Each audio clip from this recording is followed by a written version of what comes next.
we have another West Coast LA artist and the godfather of hard trap. It is Say My Name. Welcome to the show. Can you hear me? Yes. Okay, perfect. Yeah, thanks for having me. Of course, we're so happy you're here.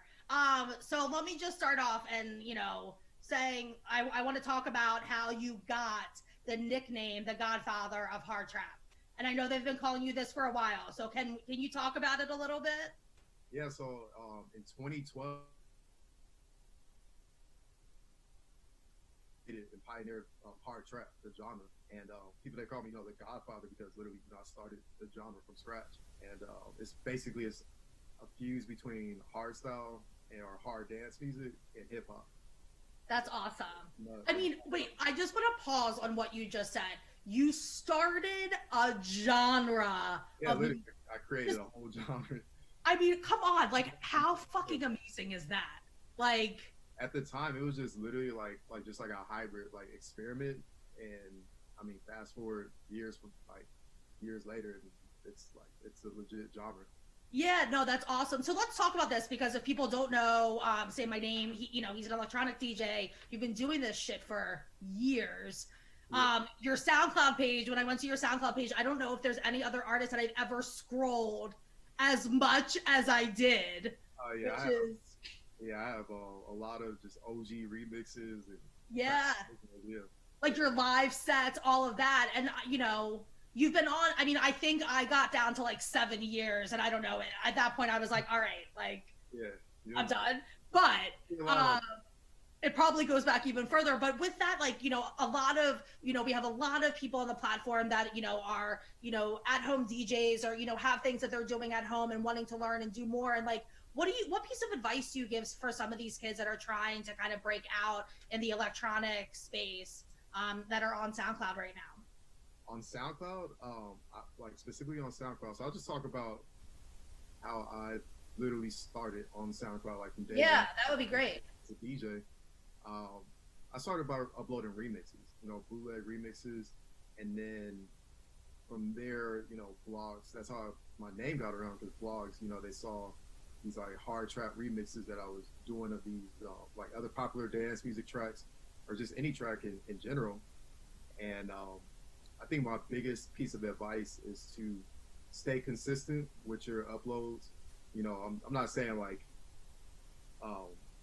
put music out like every day or every week, but try to get like a schedule, because like I think I did like every 2 weeks I tried to have a new track up like by Sunday night, and that's how I got like a following. So like by Sunday night I had fans that were ready, and every time like it was like a domino effect. So stay consistent, stay active, communicate, inbox other, use your inbox and message other artists. That's big. Other blogs, people they check, and yeah, just have fun. It's SoundCloud for me was it was just a way for me to experiment and see what worked, what didn't, because you have an audience there, in real time, commenting, inboxing you and telling you like, yo, this is dope, or yo, like, I don't know about that. So it creates like a journey, for an artist. I mean, the other thing too is, well, first of all, you should just do my job, because everything you said is exactly like the things that we tell artists, and like, for best practices, like especially for artists that like have a lot of content, or like, DJing, of like, pick a day, drop something consecutively that, your artists want to hear, and once a month is not enough. So there are a lot, and even now, like when I got on, I would talk about even before Say My Name, I was just uploading under like other aliases in 2010.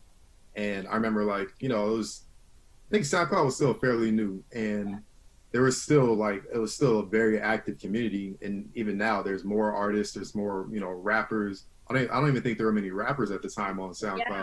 It started as a dance community. Yeah. So now it's just like consistency is key, and, don't rush your music. Don't rush, the project, because it's still art, but try, like you said, like you got to stay on it. stay on it. That is awesome. I also, when I was doing my research the other night and I was like, going through and like looking, I made a note for myself that literally says the perfect artist profile on SoundCloud. So I'm going to say this and I'm going to start using you as an example because people will always ask, what artist does it well? Show me a page that like knows, and you are now going to be that example. Because your artist page is fire. I don't know if you run it or someone on your team, but it's I do it. It's all you. I've been on, I think, I can't even tell you how many hours I spent on SoundCloud. Just like, it was like an addiction, just checking comments and, checking the progress of, so like, I kind of like, I don't want to say I know it like the back of my hand, but I feel like it because, it's just like, I've created a community that, I'm familiar with, like a posting schedule, now it's changed over the last 7 years, but yeah, like SoundCloud is literally like the backbone, I would say, of like how I got my, my career, like got my name out there, got my music out there. So I'm on it. I'm actively on it.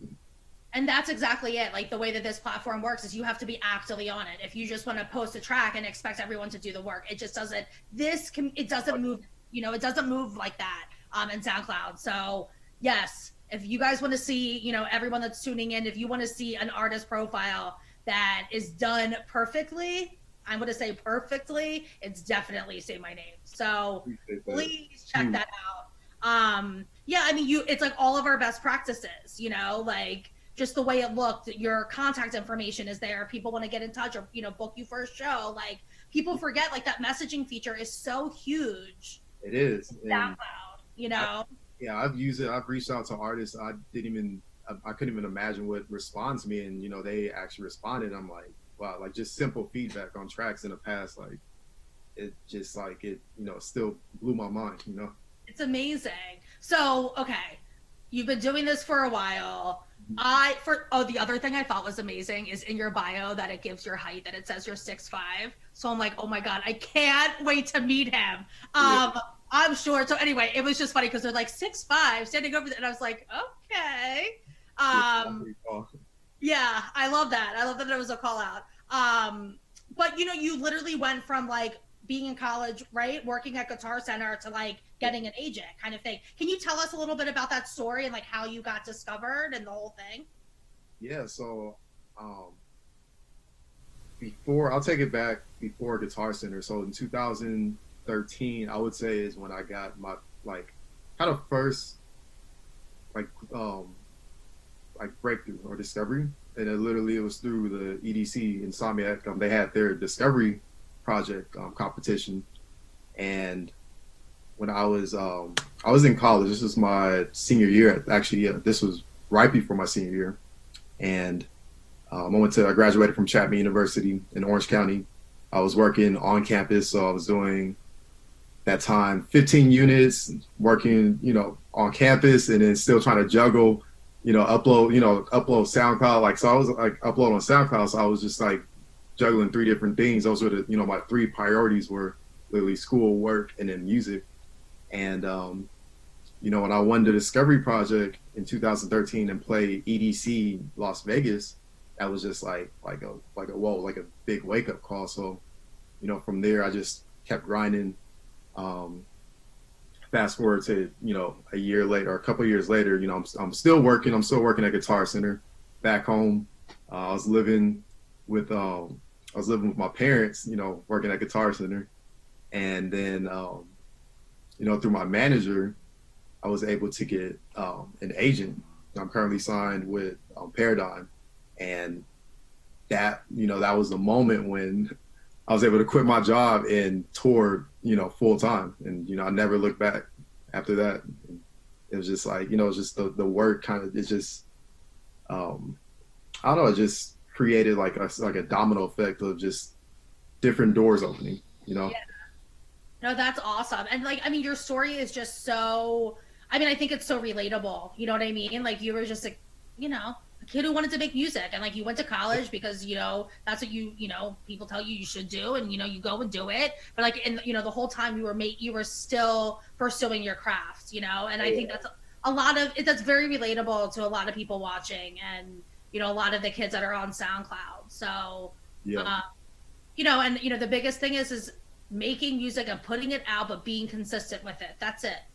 Oh, it's not a piece of it. It's not that's it. Let me not make it like so simple, because there's a lot of people that are gonna start getting into my DM to be like, I put music out every week, and Yeah, no, it all. I feel like when it's not easy when you have writer's block.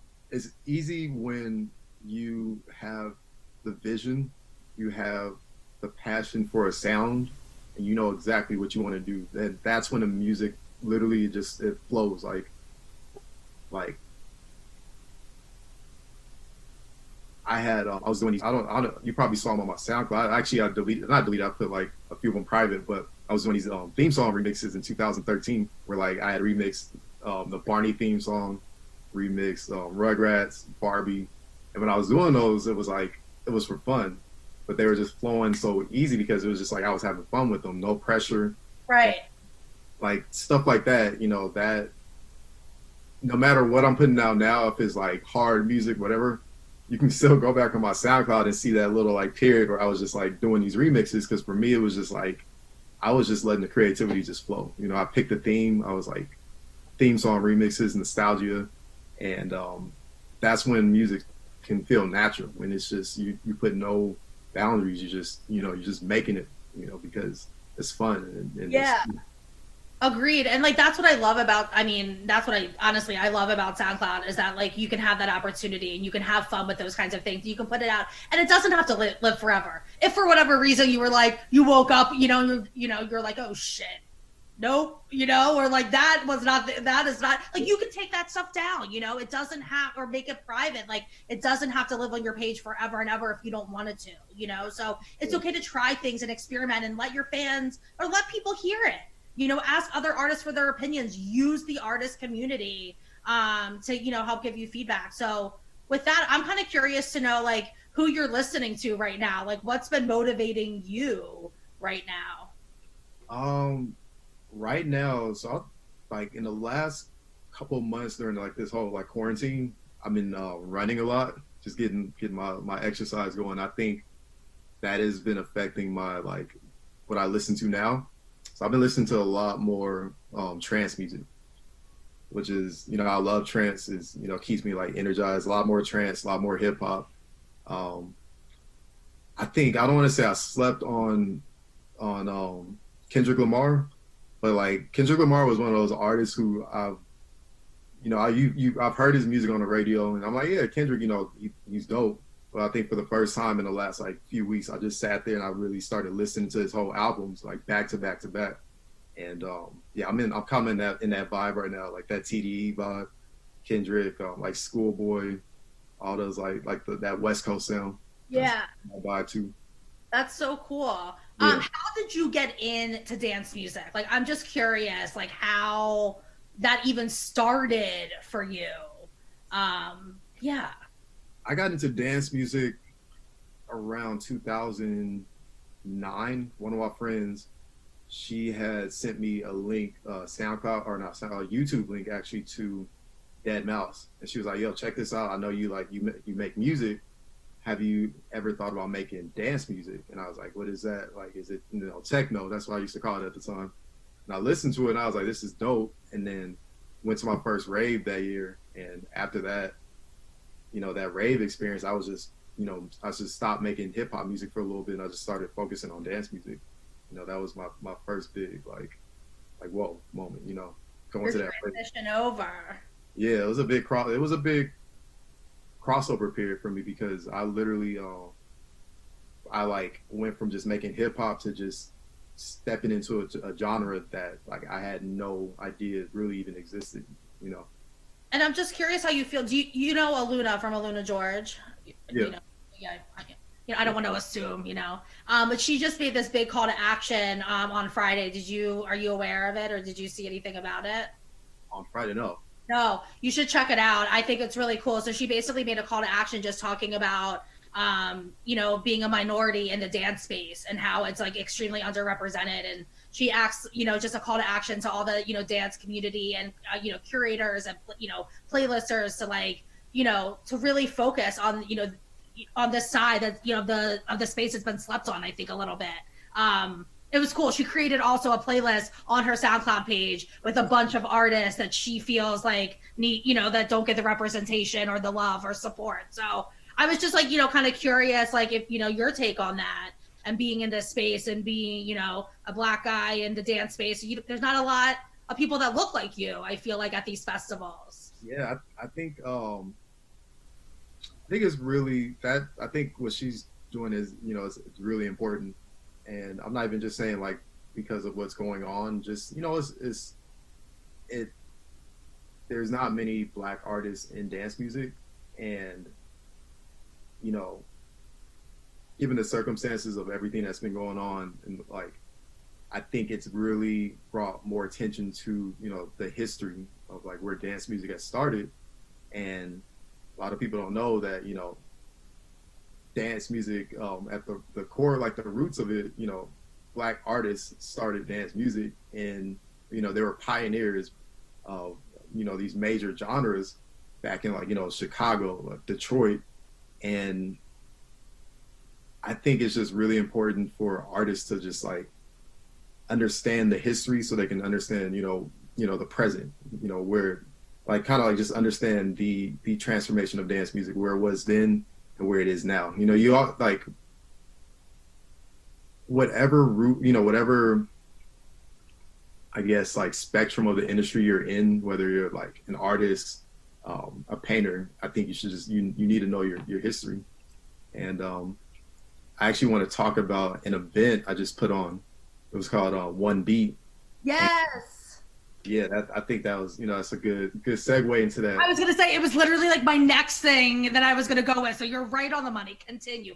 So okay, yeah. So now I'll just talk about that since we're on that topic. So One Beat was a charity live stream that I just put on or hosted on Friday with a bunch of dope talented artists, all Black DJ lineup, all Black. They're all my homies on the trap dubstep scene.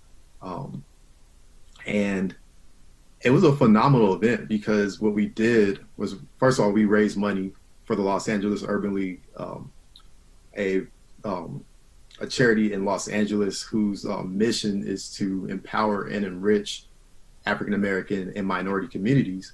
So we raised money for them, and what we did, we didn't just play music. We literally had conversations going. So throughout the night, each artist and I, we did an interview, and we just talked about, everything that's going on with, fighting racism, the injustice, the police brutality, everything, and how can we change that?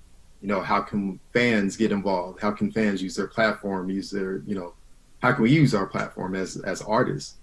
And I think that's what really, really made it special, because we literally, the whole focus of it was to keep the conversation going. It's not, we didn't want to just, we didn't just want to do a, live stream and just be like, all right, we're just going to, raise money, which raising money for charity is great. But we also wanted to educate our fans, and use our platform. Of course. I feel like I need to connect you with like Aluna and her team. So like you guys are like speaking the same mission and message, Yeah. You need to link up and help pushing that forward. I mean, I think it's awesome what you were doing, what you did, the One Beat, what was it? Yeah, One Beat, right? The One Beat live stream. Yeah. I mean, I loved it. And, when I was like looking at your socials, I was like, this is exactly the things that I think, A, need to be done, B, that your audience cares about, So I loved it. Are you planning to do any more of them, or? Definitely want to do more, especially I want to do another one before the summer is up, and similar concept, just keep the conversation going. That's my focus, keeping the conversation going, and raising money. Raising money for charities. 100% of the proceeds went to the Urban League, and that for me that was special. That was my first charity event I've ever put on and used. I've done a bunch of shows in the past, but this is the first time we did it for charity, and it was just it's special. Yeah, and it's yours. You know what I mean? It's yours and your mission and kind of your cause. I think it's so great, and I think such a need, especially in this dance space. I think just the history that I think has kind of gotten lost over the years, and especially with the younger kids. It's like it's good to know kind of the back end and how this started and where this came from, and also I think more than anything too, it's good for people to know that there's diversity, and it's good to see the other people that look like them on stage. You Yeah. know. Yeah, it is. It's very important because like you said, you mentioned earlier, there's not many black artists in dance music. I'm literally one of few. Like I can count on my fingers that who are like actively touring. There's artists, and that was another thing that I wanted to use this one beat to accomplish was I wanted to give have been grinding, but haven't necessarily got into the festival circuit yet, haven't got in front of a larger audience yet, and that was like I really wanted to use that opportunity to help them out. It's a great way to kind of level other artists out, to level them up and to give them some shine. And there's a lot of people in this space that do amazing things that just haven't been recognized. So when you're in that place, Artists, yeah. Yeah, when you're in that place and you're able to elevate and raise some people up, that only raises you up. It's just like that vibration of the energy for there. So I love that you're doing that. I love that you're taking the time to do that. I think that that's awesome. And let me just take a moment and do a quick. I just want number one for people to, if you guys have any questions for Say My Name, please drop them in now. We have a little bit more time, but I want to make sure we get to those. So I just wanted to say that. And also number two. Yeah, if there's artists that that should be on Say My Name's radar, hit them up on SoundCloud. Hit him up, send him the link, like let him know, because I think that that's really awesome. So it's a great way to connect and the whole thing. I'm curious for you, like who really influenced you in the beginning, like when you were starting to get into dance music? Who were the other artists that like you looked up to, or did you not really have anyone? When I first started getting to, so like the biggest influence I've had getting into dance music was Armin van Buuren, and that was like that night when I went to that first rave in 2009. After I watched his set, I literally went home and I was like, I want to be on stage doing what he's doing. And I think he was from there I like started looking into other artists, and like Skrillex influenced me. Headhunters was a huge hard style, hard dance influence on me. DJ Snake, huge influence on my style, my music, and these artists I've just been watching over the years. I still I still get like starstruck when I talk to them. They're now like I know them personally. I've met them, but it's still like I respect them. They've made such a huge impact on me. Is there anyone on the come up right now that like should be on our radar that we should check out? Is there like one or two artists that you want to give a shout out to right now that we should be looking at or going to their SoundCloud page? Yeah, you should check out Lit Lords. Check out the Lit Lords. Lit Lords been holding it down for hard trap, and extremely talented artists. I actually had them on one beat, and I think when you think about an artist who's literally like right now being extremely consistent, I would say Lit Lords. Awesome. I do want to talk to you about some of the music that you've been putting out and your EPs that have been coming. I loved why did I just blank on it? Young Pinch. That's right. The All Right EP with Young Pinch. I loved that. That's your most recent, right? Mm-hmm. Yep, off the Elevated EP.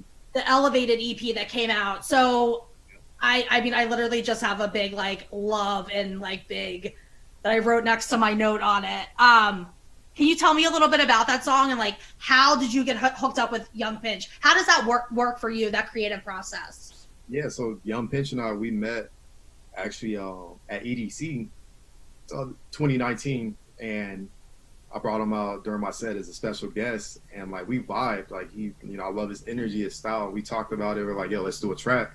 So yeah, like after EDC, not that same night, but after EDC, we got in the studio, and we just talked about it. We're like, yo, let's do something. Like I wanted to do add a little bit more pop in my sound, and he wanted to cross over into EDM. So we just was like, yo, let's find like that balance, and it just like, I don't know, it was just like the best of, you know, both worlds, just, or like our worlds just kind of meshed perfectly on that track. And yeah, he killed it. We have a music video coming, and it's dope. It's been a vibe with him. I can't wait to see it. And like, I mean, because, you know, I don't know. I didn't, when I was like first thinking on it, I was like, I wouldn't have thought that like Young Pinch would have been like the featured art, you know, like the feature. It sounded so good. That's all I'm going to say. I just loved it. And he was dope to work with, like in the studio. You know, he basically just wrote that song and performed it like right there. You know, I've been in a few sessions with other artists, and you know, sometimes it's a process, and like he was just like, yo, let's do it. So you know, working with him was pretty smooth. I love that. And it's nice when you find another artist where you guys just creatively vibe, because people don't realize that like that doesn't always happen. Like, no, it does. I like that. You know, there's many artists that can give you stories of being in the studio with really big people too, and it just doesn't always happen. So I think that's cool. I do want to talk about like what's coming up with you. I know you mentioned at the top of the year you're going to be dropping 6 EPs. Is that still the plan? Yeah. So I still have a lot of music that I'm rolling out just throughout the summer, and I'm working on an album to follow up, you know, these EPs. So that's huge. That's you know, aside from touring, you know, I got the downtime right now. I'm not really on the road, so I've just been, you know, working on new music. And yeah, the next my next release I'm looking at is with Afrojack, actually. Yeah, cool. We've been holding on to we have a collab that we've been holding on to, and that one's finally getting released pretty soon. So that's awesome. I know the fans are gonna love to see you and Afrojack together. That's gonna be sick. Yeah, Afrojack. Yeah, it's a pretty dope track. So that track with Afrojack, and then like I said, just more music, more singles coming out in EPs. Cool. I love that. That's something for us to look forward to, and a fun. I had no idea, so I feel like that's a fun little bit of information that we learned today. But Say My Name, we're almost at the end of time. So I play a little game at the end of each show called Rapid Fire. I'm going to put 1 minute on the clock. I'm going to ask you a bunch of questions, and then you just answer them. And if you don't know, just say skip, and we'll move on, and then we'll end the interview. So rapid fire, 1 minute on the clock, and go. Favorite movie? Independence Day. Weed or beer? Beer. Favorite celebrity crush? Lana Del Rey. Good choice. Do you have a superhero that you love? Batman. Yeah, Batman. All time. Favorite snack? Charlie, the sour worms. I haven't heard that one yet. That was a good one. Do you have a song that you love to sing in the shower? Skip. No, I actually don't. I hate my voice. It's fine. Do you have a favorite city? Too many. Yeah, San Francisco. That's good. Are you morning or night person? All night person. And my last question is, what is your favorite song to sing in the car? Skip. I have too many. That's fine. Thank you. I just want to say thank you so much. And, you know, to everyone out there that's watching, make sure you check out Say My Name on SoundCloud, one of the best SoundCloud pages I've seen from an artist in a long ass time. So keep it up. You're doing such a great job. I appreciate y'all. That's the platform right there. Awesome. And make sure you check out his Elevated EP and keep an eye out for that Afrojack song. I'm sure we'll be talking about it more on this program when you do drop it. So thank you so much for joining. Appreciate it. Thank you. It's good meeting you. See you later.